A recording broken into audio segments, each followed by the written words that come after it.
Welcome in, welcome in. I almost started it. Yeah, it's been a long time since you kicked one off, I think. Yeah, I think when it's that boring of a game, maybe I pop in and just say what's up first. Try to lay. Try to bring something. bring some mood to this. Probably gonna be a shorter one than like normal. There's been a lot to talk about for a long time, and I think for once this is a week where we can kind of just sit back and think. Mm-hmm. Not much better, not much worse. Kind of just run of the mill. We're existing right now. Yeah, we're obviously lucky. I think, like we mentioned in the last episode, painfully lucky that what's his name wasn't on the field. I can't even think of his name. Chicho. Painfully lucky Chicho wasn't on the field. I think some of the guys that they have obviously almost made us pay. Severino was that one that he pinged off the crossbar was just insane. I honestly thought it was in when he shot it. And then Diego Luna too, who Looked good. Yeah, who looked good, and it was a cool experience to see him looking good too. As a young American, it does suck that it has to come against us. Weird smile on your face when you say that. I don't know. Do you have something No, about Luna that maybe stands out to you? well, I haven't been told. I guess I came to the conclusion. I feel like he kind of looks like me, and then I was like, this guy kind of looks like me to people, and they were like, yeah, if you went down like a completely different life path, like he kind of looks like you. But it was cool to see him play. He came out early too, which was weird. I'm not sure if there's anything around that. We don't know much about RSL, but I thought he looked good. And obviously being 19, I'm not sure why you wouldn't go a full 90. But I wonder if with the arrival of Chicho that they're not just kind of throwing bodies out there to see what they have and who's going to be where, because obviously he's going to demand the number 9 role.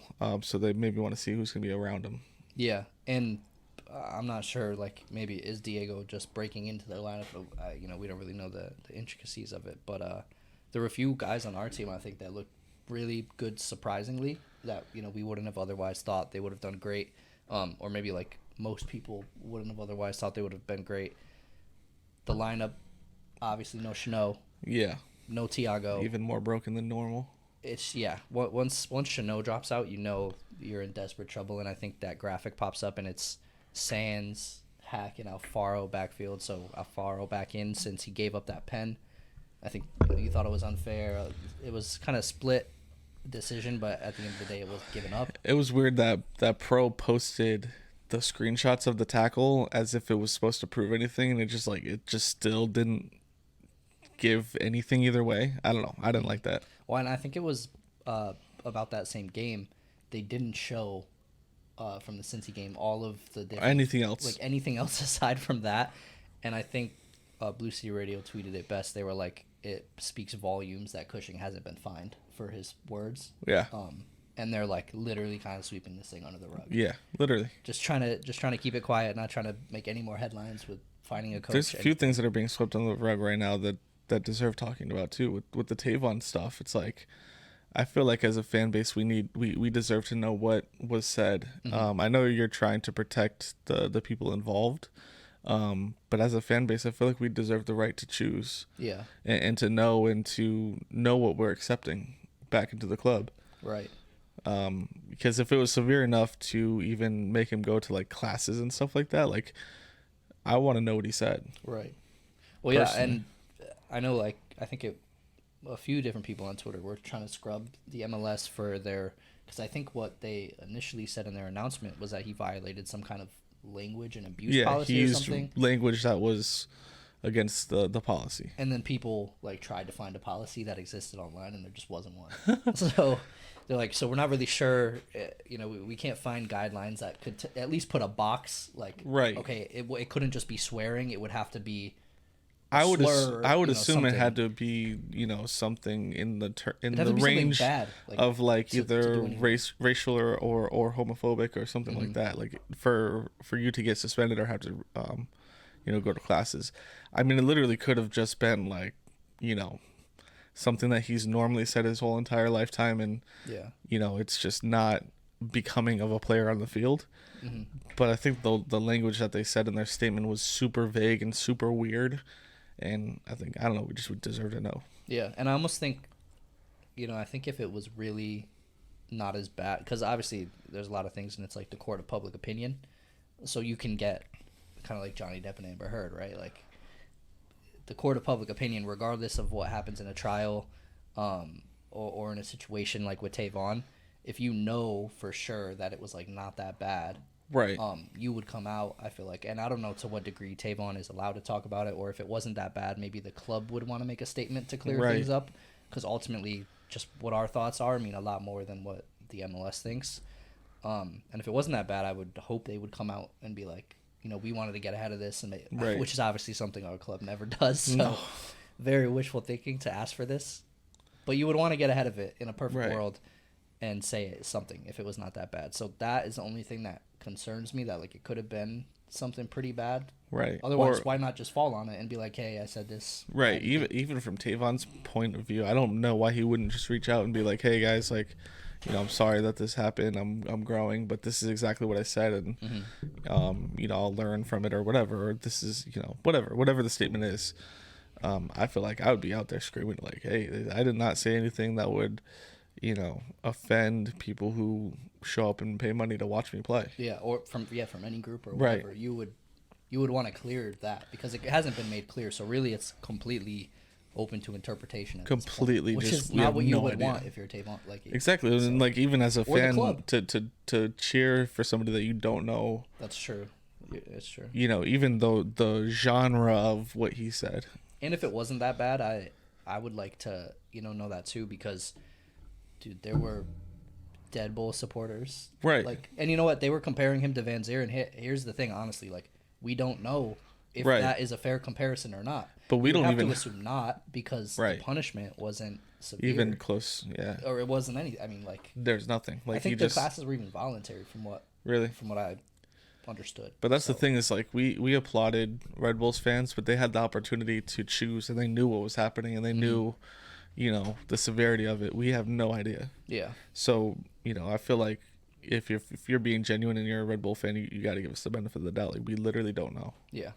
And that was a bit of that. That was, I think, probably a part of fracturing that back line. Although Tavon hasn't been great lately when we've seen him, probably him having that rest and having that game off took him out of contention to be a starter, I would assume. Yeah, I don't know. I would look at the performance he put on as a sub and be like, I don't know how this dude plays for NYCFC too. And invertly, even I love Tavon, and he looked bad. But on top of that, also then what goes against him is the performance that Turnbull had in the prior game. Now the prior two games, right? And we'll talk about Turnbull. We'll talk about Hack in this episode and everything. But I think you were right. You said it best, that it makes sense that Cushing most likely wants to. From what we can see, like, if we're trying to gather something from Cushing, like, we don't understand, so we're grasping at straws here. Is he's doing the manager thing where you feel the team is playing good, and we have been playing better. Obviously, 2 draws in a row is a lot better than definitely 6 steps losses. Forward and looking better too. Right. Unlucky, I think that at least one of the draws was a draw when it could have been a pretty handsome win, but wanting to stick with a lineup that you feel is building something, building chemistry, building form. Right.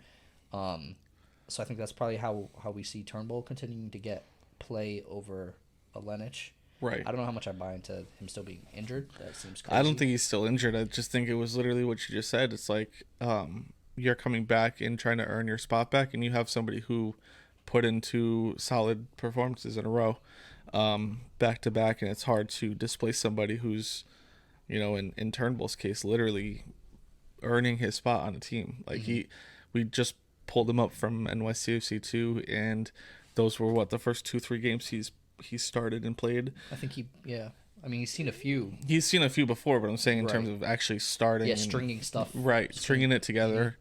So I let the man rock. He didn't play that well. I thought he, I don't know what it was. He just had an off game.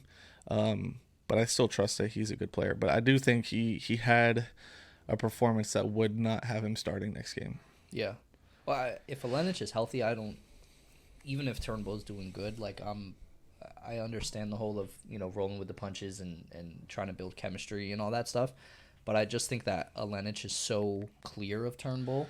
It's not even close. That even if Turnbull is, like, in top form, like, you know, Mitcha's average game is most likely at that level, if not better. So you have to have that kid on the field, like, period. Right. Like, by any means necessary, you have to have Mitcha on the field. And then even, you know, it's getting a bit ahead of ourselves, but with the subs that came in at the end of the game too, I thought for sure 60th, 70th we would have seen Mitcha, and I'm not sure if Keaton didn't get hurt that we would have seen him at all. Probably not. No, I don't think so. Yeah. I mean, we can get there, but I thought the subs were crazy. Like we've been really not pro Cushing, but, you know, very much giving him the benefit of the doubt, and those subs to me were like, I don't know if those subs were meant to literally be like, go out there and prove yourself, or you're never lacing up again. Yeah. Because, like, Matty had maybe 5 minutes where he looked like his legs. He had legs for 5 minutes. He had legs for 5 minutes, and I looked at you and I go, oh my God, like, he's got his legs back. The rest was amazing. This is DP Matty. And then I saw him running with the ball, and I was like, oh my God, that's me in intramural. He's running in like quicksand. I'm like, dude, slow sand. Honestly. I think if we go to the training ground, I might race him. I might win. Yeah, I got 100 pounds on him. Might win. I got 100 pounds on him. You have like a very, very niche joke that not a single person listening will understand, but like you in a way have like Matt speed. Like Matt is or Karen Bot speed. Right. Yeah. Right. And basically what that means. Just a big man moving. Yeah. For anybody that does not know, like, our closest friend group, which is 0 people. A big man that sneakily is extremely athletic. Just like nothing about the physics of their composition. Right.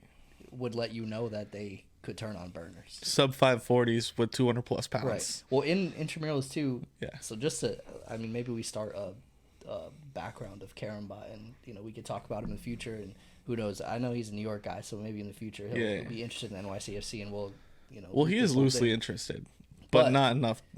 Well, he was reading Hudson River Blue too. Right. Yeah. So that was cool, but in intramurals, I don't think the kid has ever played soccer in his life.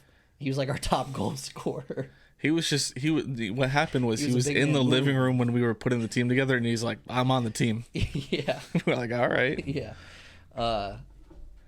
Honestly, basically, we're like, big man, he's gonna be keeper, and then we show up on the day, and he goes, Justin, you're in goal. Yeah. Like, and he's at 9. And honestly, we could top scorer. Put him up top scorer. If we put him up top at NYCFC, like, I definitely think he bags a few. He would bag a goal. Yeah, at least one. Gotta. At least one. I don't even know how we got here. Matty doesn't have legs. Yeah, Matty. I don't know what it is, but that sub, I think, to me, that was Nick Cushing putting the plank on the ship and going, all right, walk the plank and tell me a joke, and if the joke doesn't make me laugh, you're off the ship. Yeah. To me. I hope so. I mean, I hope so. I feel like, you know, that's us definitely trying to find a way to make it make sense, because there's nothing else that truly does make it make sense. And nicest guy in the world. Yeah. Nicest human. I just don't, the baller is not there right now. Mm-hmm.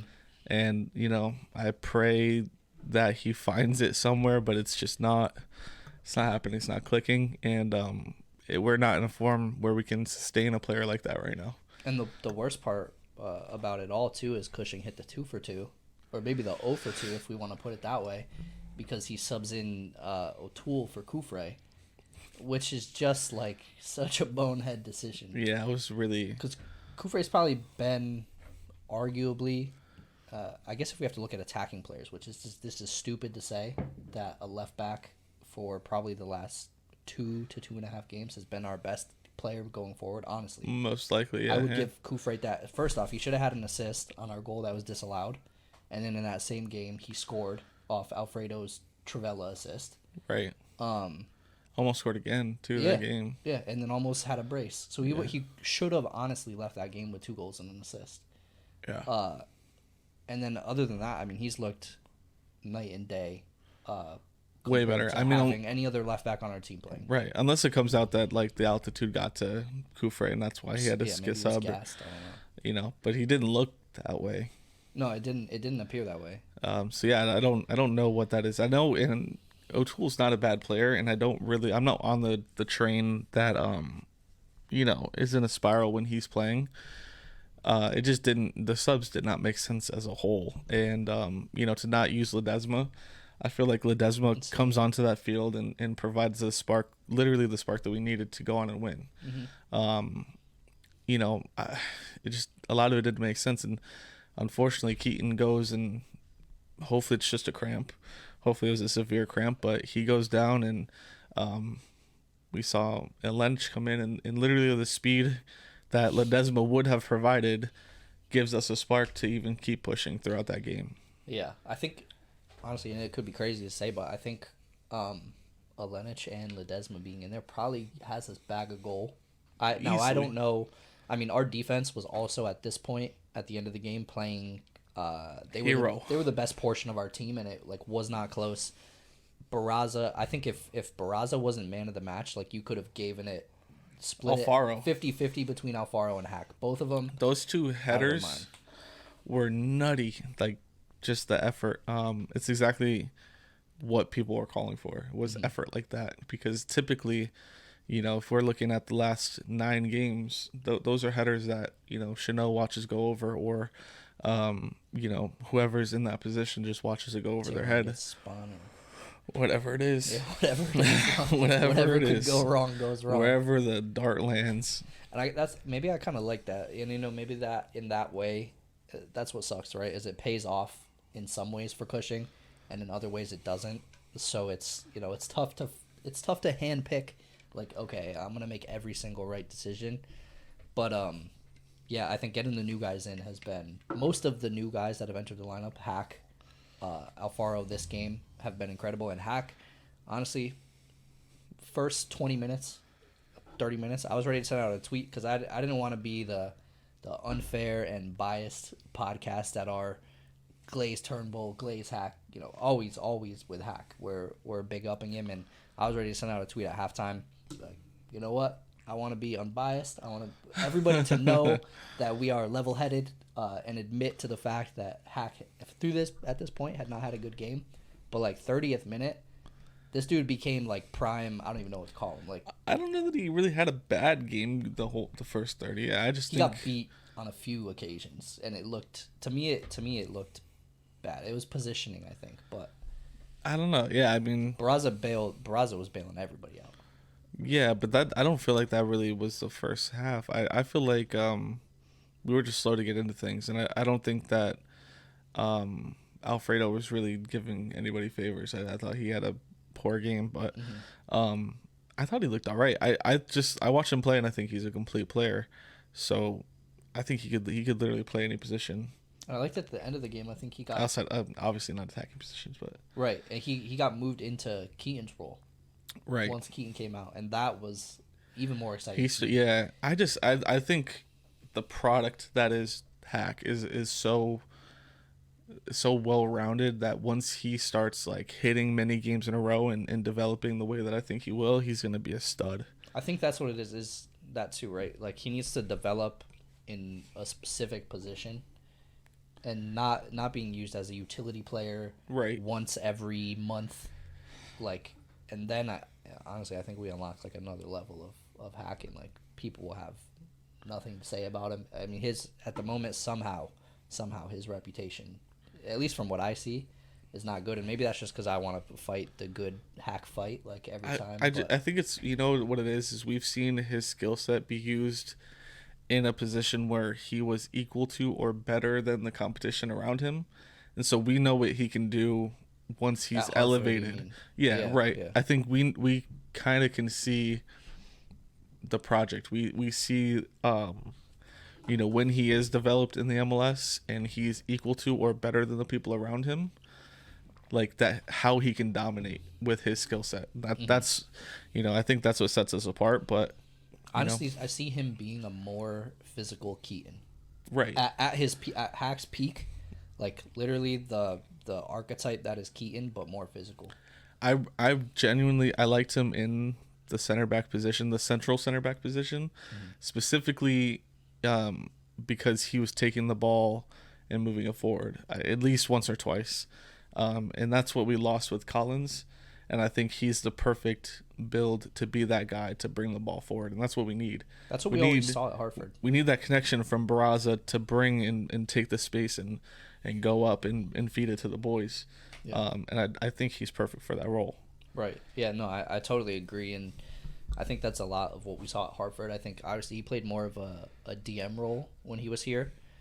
But he was always doing the scanning and always looking for the forward pass as opposed to back passing. And I think that did him pretty well here, obviously, enough to get it was always alone, but enough to get called back to NYCFC. Right. And the MLS Next Pro, like, becoming a thing, probably has been like a godsend for him, honestly, because he is getting those at least regular reps there. Now he's had to step into the first team and, is getting his minutes. But even in NYCFC too, him and Jason have been like dueling, whatever you want to call them, like killing it. So for me personally, my dream lineup when everyone's healthy and back is the same formation we've been playing, but with Hack right in the middle of it, and Chanel and Thiago on his sides, and Kufre and Olenek on the wing backs. Yeah. And then you got Sands and Keaton midfield. I just don't like that. Is so elite to me. Yeah. And I think this was the first game where we didn't see Sands in the midfield, and like we didn't pay massively for it. Correct.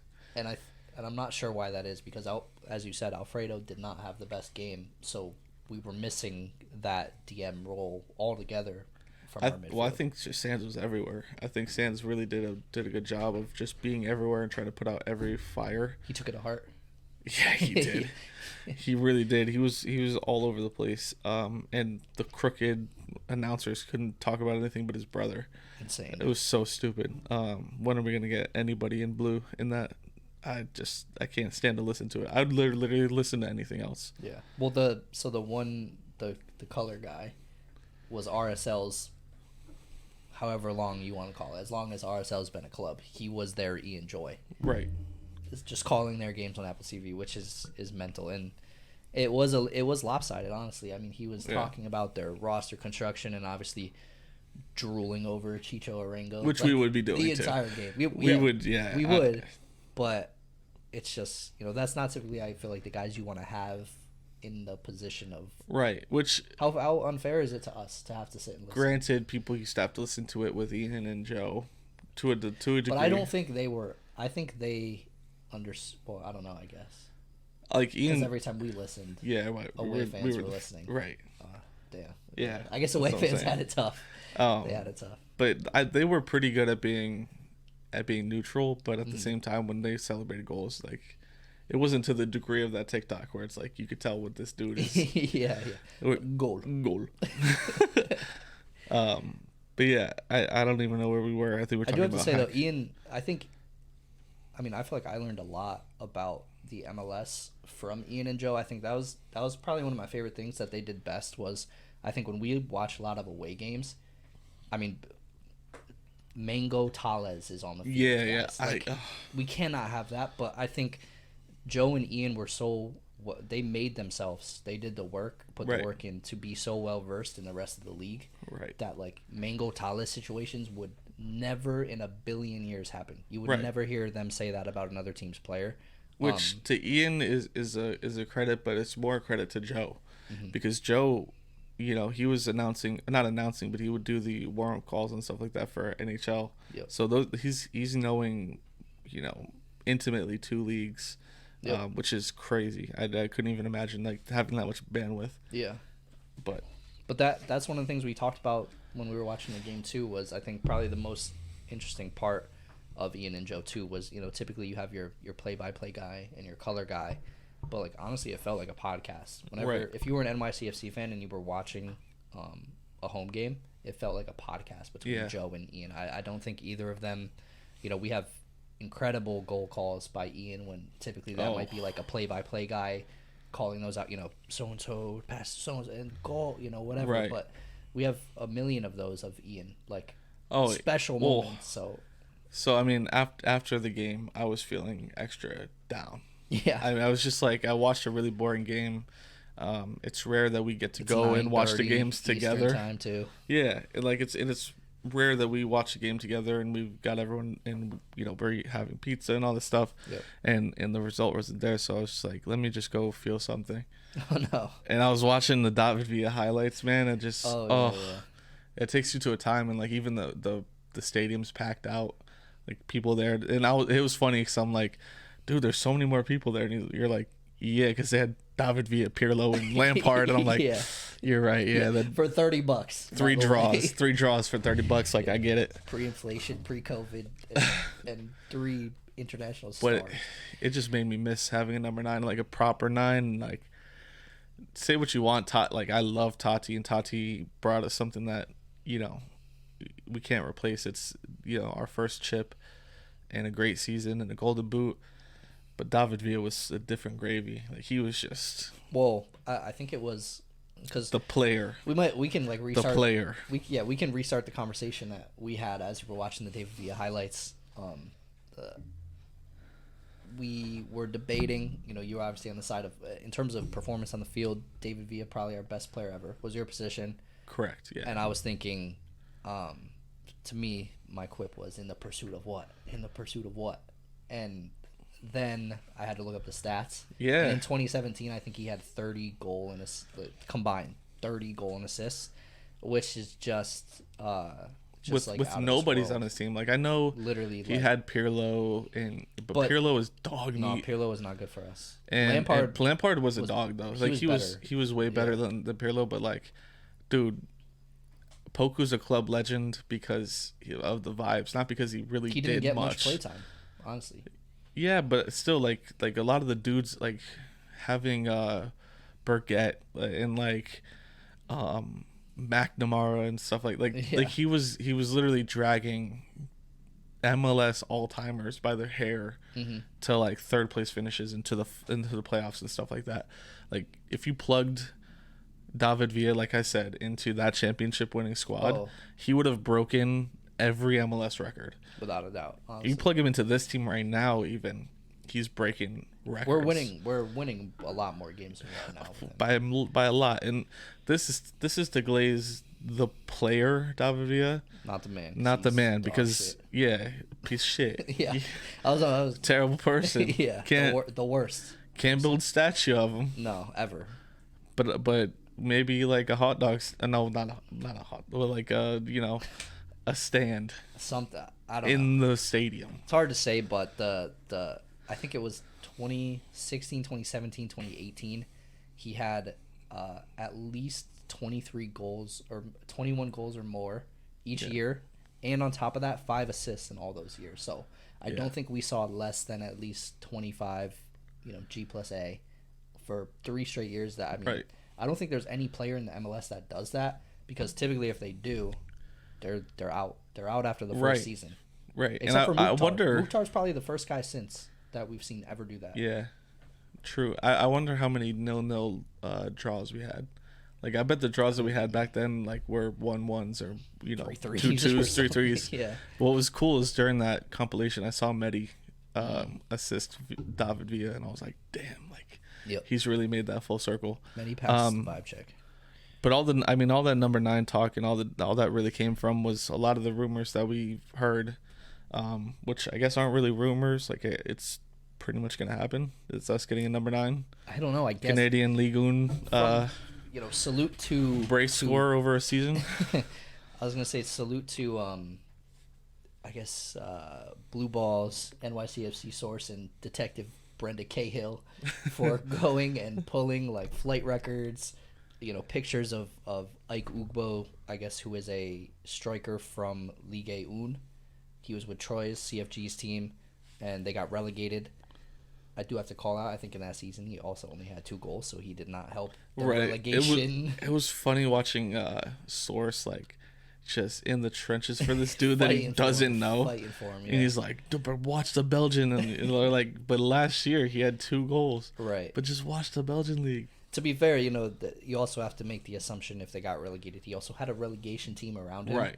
But I do want to I do want to set this straight. The team at the moment, most people believe is not good. Right. So if we are relegation right now in the league, we're relegation. Literally, right we are. So he may not be coming to a team that will also be much different than a Troyes. Right. But I don't know. I guess he posts on his story, landing in New York. Many suitcases. Too many suitcases to be here for a weekend. And off-white suitcases, which got to be exclusive and super expensive. Mm-hmm. And then how expensive is that? Like a day later, 2 days later, on a Rolls-Royce plane, which is apparently a regular passenger plane, but whatever company. Maybe the engines were Rolls-Royce. The engines were exactly. Pretty sick. Big plane guy. But hey, And then they found out like a flight left at around the time, or a flight landed in Salt Lake from New York City with that engine around the time that he posted that he was on the runway, with a mountain backdrop, sort of looking like a Salt Lake. This is how Redditors solve murders. Yeah. And this is how desperate the number 9 situation is. This is how they at found NYCFC. that Shia LaBeouf flag. Right. In a day. That's crazy. They took that shit down. The flight paths tell me that it's right. Like the what? Wind, or I think they used like the crickets. They were like, the cricket species sounds like they this. used horns. Like when they got close enough, they used a car horn. Yeah. To figure out where to go. Yeah. Insane. And he has some stories up right now. If anybody hears this, I think you'll probably hear it on Monday. I don't know how long the stories will last, but he has a couple stories up now where if you were that GeoGuessr guy, that guy? Yeah. He could probably pinpoint exactly like where this man is at this moment. So who had what was the biggest I'm him performance? When he called out that bagel gatekeeper. Oh yeah, that was so elite. Yeah, and he like down to the order. He's like, you got a bacon, egg, and cheese then, from. I don't know if there's truth, but he apparently contacted the bagel shop and had them change the name of that order to be his name. So that's now crazy. when the dude goes there, he has to order like the GeoGuessr champion bagel or whatever. Like I don't know. That's funny. The guy's name, but that's a different level of hate, but a good one. But don't gatekeep. Don't gatekeep. Don't gatekeep a bagel. I mean, don't gatekeep anything, but a bagel is crazy. Yeah. But I don't want to offend anybody, but how New Yorkers get with their bacon, egg, and cheeses. So that's a whole different thing. Not from my shop. Not from your shop. I don't know. It's just hopefully Ike Ugbo joins the team. I guess if that's the guy that we're in on, then we're gonna have to support him. That's definitely something we're gonna do. Bro, like people are signing Messi's. Like, what are we doing, bro? Messi. Oh and man, Messi is bringing along all the. I might be the first person to bring a Lee out sign to the press box, bro. To the press box. Like you guys panning me in the press box and be holding Lee out. Well, it does suck.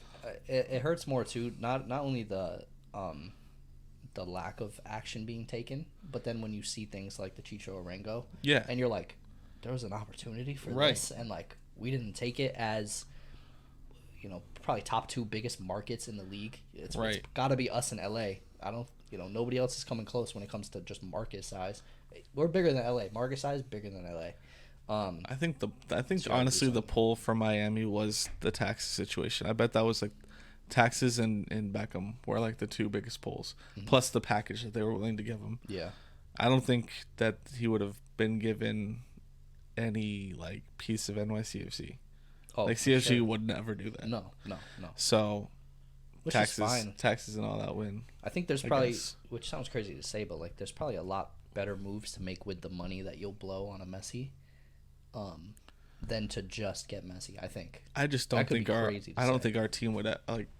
Our team really isn't a fan of spending money. Mm-hmm. We'll go and trade for all the Gam, Wham, Bam, and Tam and all that, dude. Jam, whatever we can get, but we'll never use it. I don't think we want to do the thing anymore where we buy expensive players ever. Like it's always going to be a 19 or 18-year-old right back from Slovenia named like Mitja Linic, and you hope that the dart throw which is annoying. It's a little annoying because like how many Tatis are we gonna make? Like how many? You have to assume it's like a once in a decade type thing. Jack Harrison was another one who's somewhat made it. Yeah. I guess Angelino too, but he really came here just to get games. Like he was a known like he's gonna do something. Mm-hmm. So I don't know. John Hell, I guess. But even he's not getting signed again by that. I mean, that's even a piece that I'd take. And you know what's weird to me too? I don't understand. It's just to get into Tati conversation while we have time. I don't understand Girona like letting him walk. Yeah, I have no idea. On top of that, and not bringing him in on a permanent. I don't know what that. I wonder. I don't know what that says about them, or about Tati? I wonder if they're leaving that there as another last option. Mm-hmm. You know, like we'll send him there on another loan for a year or 6 months or whatever it is. Yeah. As our last option, but I can tell you he's not playing. He's not playing until the European season comes back, because he already had the longest season of his life. Yep. He literally just ended the longest season of his life straight, literally, and balled out for pretty much all of it. And so I don't. Yeah, he's not playing for us. If he does play for NYCFC for whatever reason again, it would be next season. Like, it's just not happening this season. What do you like? What's your honest assessment of his value? Because to set a timeline, apparently leaving here, we were trying to sell him at 15, and then he goes to La Liga, top 5 league in the world, and is a Finishes top five, top 5, and puts 4 past Real Madrid. Yeah, so I've like, has to to be me, at least 20, right? At least I would say 20 mil is fair. I like overvaluing him. If he was English, my God, he would sell 120. Yeah, 120. West Ham would be 120. The Grealish treatment. Deep right now. If it was Valentine Shaw, he'd be gone already. But yeah, 20 mil. I just feel like 20 mil is fair, and it's a fair price for a team in the need of a striker that's in, you know, like I said, a team that was just recently brought up in promotion, or, you know, someone who's going to be fighting for mid-table. That's a good piece that's going to bring you more wins than you would have not had before. Yeah. And I think 20 mil is a fair price. And another thing with 20 mil is honestly like us getting kind of screwed. I think so, without the sell-on clause. Because once he goes to West Ham or Forest or wherever he goes, the next price tag is gonna be a lot higher. Oh, if he goes to West Ham and it's gonna be a lot higher. He does what he did in La Liga, it's gonna be 40. Honestly, it's gonna be a lot higher. It's gonna be 40.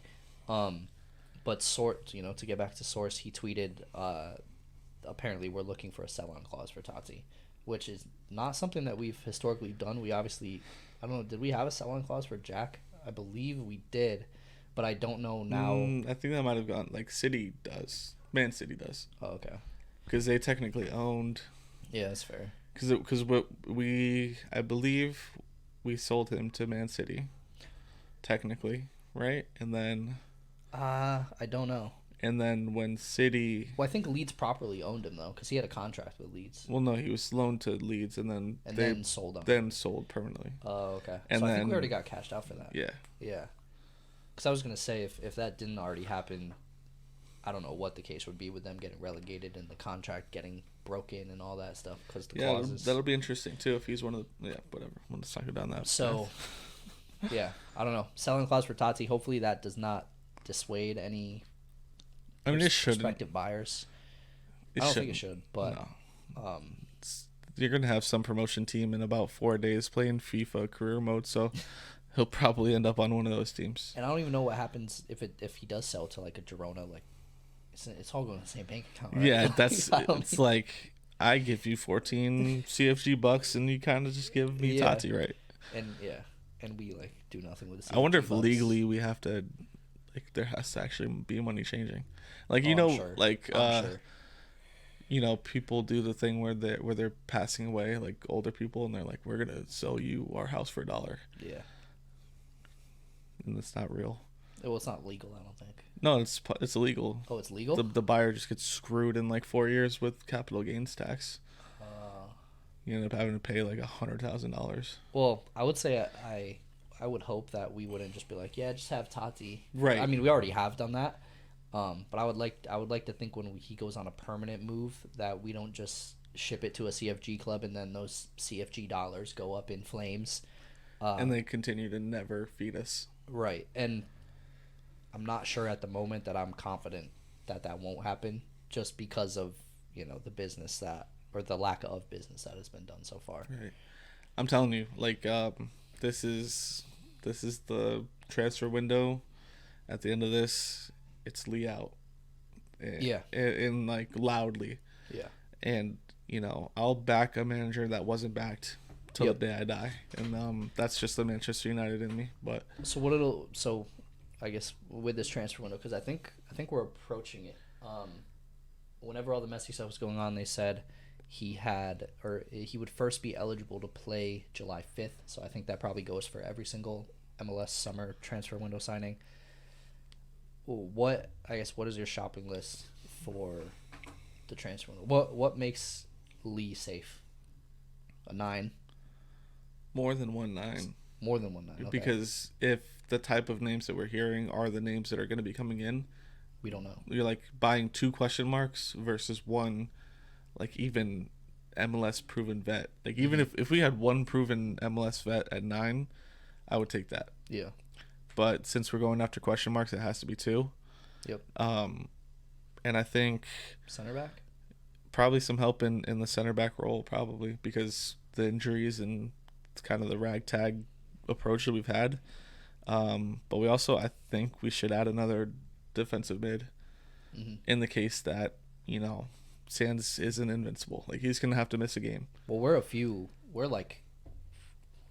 couple of yellow cards. Well, a couple of yellow. I was going to even say, knock on wood, but I was going to say we're like one very unlucky injury to an important player from like wooden spoon contention. Yeah. If we're not if we're not hitting on every single player that gets brought in the window. Right. So, yeah, I just thought randomly, I feel like a winger. I feel like we need a left winger because to me at the moment, I don't know. I don't know if Tales is honestly getting the job done. I get that. I would just... Because we've seen him a lot now at the left wing position. We had everybody had their gripes about Tales at 9, and it was clearly a very failed experiment. But has he been much better at left wing? Honestly, no. Last night was a bad game against RSL. The argument would be that we have so many. But you need. But like having so many doesn't mean that they're good. Like they haven't been playing well. I still believe in if Cushing really loves O'Toole so much, play him at left wing. Mm-hmm. Like, what is it gonna hurt? Yeah, another 0-0 draw. Like, who cares at this point? Well, my thought too is just you need somebody behind Tales that has legs. That has legs that is gonna scare Tales too. Honestly, like someone I don't like know. fast and maybe from his same nation and just somebody maybe that's that actually maybe looks goals, a little scary. Get assists. Yeah, because I can't like Thiago Andrade. Yeah, would that help? Thiago would help, but not to put any thoughts or any words in Tales' mouth. But like, I can't imagine being Tales. Being this pseudo NYCFC poster. But he's on every poster. If the league makes materials about NYCFC, he is the cartoon. He is the highlight that we're finding. Right. I think GP has broken it. I haven't seen a GP cartoon yet, though. Let me just say that. It's pretty much all afros. Just Tales. And like Sands. It's honestly like Tales. Barraza's been kind of pushed too. Right, but so they haven't gone like the marketing Tales is on my bumper. Right, and I can't imagine Tales like looking at Jason and being like, "Oh, my job is not safe." Right. And I don't want to put words into his mouth, but I just can't imagine him being, what was he, $12 million? Yeah. And we have Jason, who, I can't remember his salary, but he wasn't at $1 million. I don't know if he was at $500K. As the manager, Jason's chomping at your feet. Tales. Yeah. Oh, he is. But, yeah, if I'm Tales, I'm probably not considering like that. What fire is under you right now nothing to care or to honestly, everything that we've shown him is that, like, you could stink up a position and we'll just find you a new one. Mm-hmm. So... I don't know. I think we probably don't. We said this was going to be short. I was going to say, in post 90 fashion, the ability to turn no conversation into a long one is immaculate. All-star performance to just talk about nothing that's important, really. And probably no NYCFC All-Stars this year, honestly. For the first time, that's the biggest crime. Last night was the first time that I thought Barraza. Honestly, I don't think the way that the commissioner could just be like, that guy's an all-star. Mm-hmm. Like, I feel like Tales has pull power. I guess you're right. Yeah. If they're, or honestly, like Gabby, he doesn't really deserve it, but I can see him kind of getting it. Mm-hmm. For some reason, I can see him getting it. I don't know. I'm not sure if there's been many outstanding right wingers that could take a spot, but yeah. It's gonna be a boring All-Star game, I think, for NYCFC fans. Yeah. And isn't it funny that the MLS went all in on Arsenal? Dude. Like, I'll swear up and down, they 1,000% signed that deal saying MLS Arsenal are playing Premier League champs. Guarantee it. They have no doubt in their mind. That's like they put on Arsenal's kit next year. Adidas put the gold trim on it. Like, come on. Nah, and then they had to come out. They had to come out and be like, "It's for the Invincibles." Yeah. Nah, bro, that was just so randomly big. Invincibles. Yeah. Bad luck for Arsenal. And City got the treble. Yeah, since we last talked. What's weird is you know, the announcers always like to say that, oh, well, Man City did this today, so this will spur on NYCFC today. And they like, you look at the team, none of them care. I thought you were going to talk about how people, well, not people, the one dude that's the biggest City fan on CBS. I can't remember his name. The guy with the glasses, always on the right. Oh, he's not just a fan, he's like a legend. Oh, he used to play? Yeah, right back. Man, this is City fans. This is Man City fans, right? Yeah. That everybody wants to say. Dude, my eyes just rolled so far in the back of my head. What even is his name? Micah. That's true. Can't have Micah up there saying nobody thought Pep would do it. Can't have it. Not on national TV in front of. No, he goes. Nobody thought he could do it, and then he had the 4th place finish, and everyone thought he was done. I'm like, who were the people? Yeah, point out all 4 of them. Nobody thought Micah. But no, I mean, it's cool. The only part I dislike about when great things happen is I feel like soccer fans can't just focus on like the great thing that just happened. I feel like they have to be like, it's greater than the last time it happened. It's like I think it's sports fans, honestly. Like, yeah, I guess, but like it's so. But a lot of Fergie insane. Talk. Yeah, it's like Fergie talk. Both were great, and they're both great teams, and man, like soccer and football runs through Manchester. Like that's it. Mm-hmm. Like Manchester has completed football twice. Yeah. I'm just happy to see Pep win it. Pep to me is like just such a great guy. That's seeing him on all 4s. Exactly. That to me is like all-time photo. Like those, like greatness transcends rivalry to me. Mm-hmm. So when I'm seeing Pep bawling his eyes out, hugging Foden, like that shit makes me feel emotional. Mm-hmm. Like that, it's great to watch that, and that transcends my dislike for Man City and KDB. Like the news coming out, I guess, that he played on a torn hamstring for the last 2 months, and then in the UCL final when he ended up going out, he fully snapped. I just don't know how. Snapped a hamstring. I don't even know what that means, like anatomy wise. I don't like. Can you even walk? To me, that's the worst thing Pep Guardiola has ever done is put him on the field. Like Foden is so good at the game, and like there's levels though. And what Pep needs and what he sometimes doesn't understand is that he doesn't have to overcomplicate things. Mm-hmm. Like he needs 11 cogs out there. That's how Pep works. Yeah. Pep needs 11 cogs that are very, very good at the game, but are doing his role for his machine. Mm-hmm. And so it doesn't matter if it's KDB. Like you put KDB out there, I feel like he's got too much weight on his back. If like you put the Foden in there, who's the cog? Because KDB, while he will be a cog, also has to be KDB and carries way more weight than every other cog on the field. So, well, that's the thing is every time you're watching a City game, like every time KDB touches the ball, you're like, what's gonna happen? Oh, this is like they're scoring a goal here. Right, something's gonna happen. An insane thing, and then when it doesn't happen, it makes it tough. So, I did. Yeah, they were nervous at first when they came out, and I think when KDB first started to look bad, I think because I think it was the sprint where he ended up taking himself out of the game, where it probably fully went. But Pep tried to get KDB out, and they were arguing with each other on the sideline. And like the fact that KDB was able to keep Pep from making that change when Pep knew in like honestly probably the biggest moment of his career in terms of especially proving to haters and Man City fans and everything that he can do it, to allow KDB to get that one over him. I was like, oh no. I was like, that was a real. I can't believe that Pep is allowing like a player to of all players too, like probably the only person that could do it would be him. Yeah. But I would hope Pep could reel it in and like not let him do that. But Pep let him do it, and I was like, that's bad juju. That's not good. That happening in a final has gotten worse managers fired. Mm-hmm. With, I believe it was Sarri for Chelsea, where Kepa was like giving him the no, you're not subbing me. Yeah.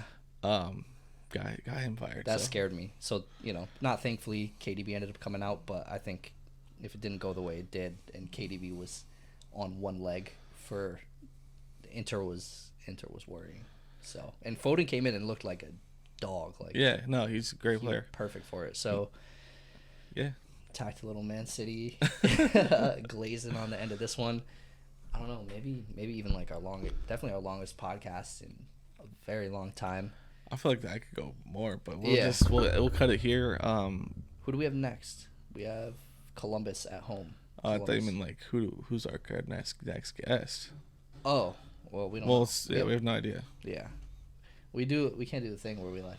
No, because we don't even know stuff. It's like haven't even asked the question yet. But I want City Boys on. I do want to talk to City Boys, for sure. When you made, no, I don't even know because it's been so long. But you made somewhat of a small appearance on City Boys, so if you guys haven't seen that one, obviously check it out. I think it was after the Cincy game. No, it was after Cincy. Yeah, the terrible ref game. Yeah, after the Cincy game. Refgate. So make sure to watch them. Obviously, you're on Beyond Smokestacks too. I'll be on probably at some point. Not sure yet. Still working out the details. Still nailing the date. Columbus upcoming on the weekond.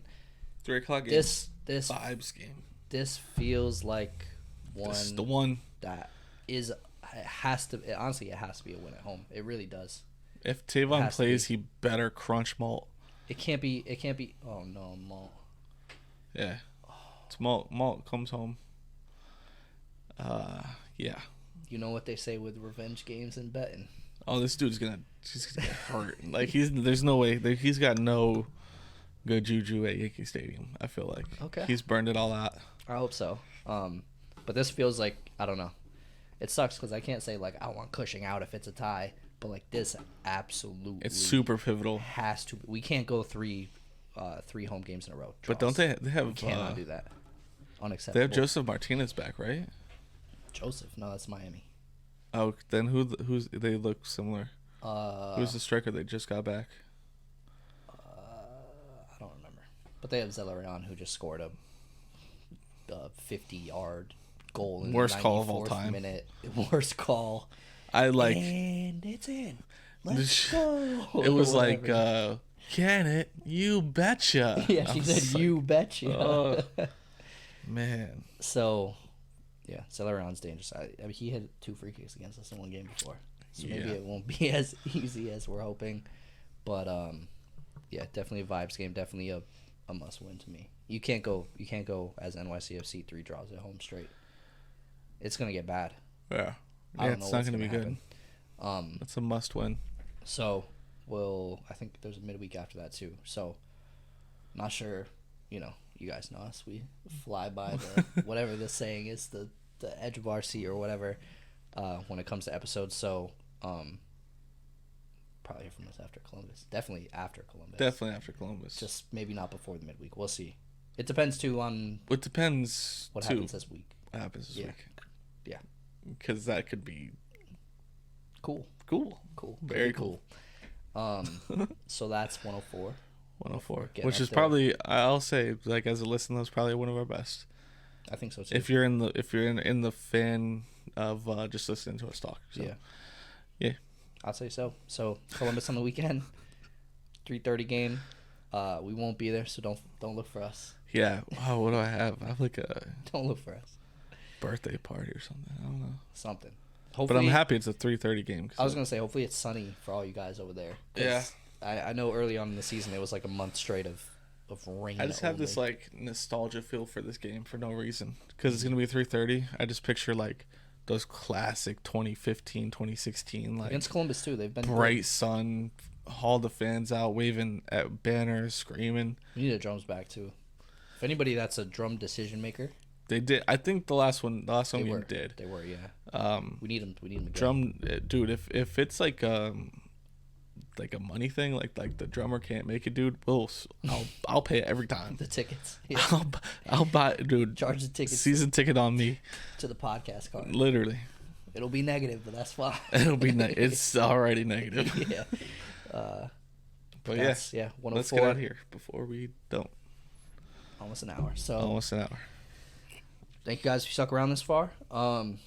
Sub on Apple Pods, on Spotify, YouTube too is a big one. Leave the like and blow us up in the comments if there's something that you don't agree with. We love to have combos there, and obviously on Twitter too. I think that's probably where we do most of our talking and discussing with fans. So love to see people over there, and Instagram and TikTok. Yeah, I guess that's spot too. So follow us all the places. Join the conversation. I don't know if I said that, but at Post90Pod. We'll see you on 105. 105. Peace. 105. Peace.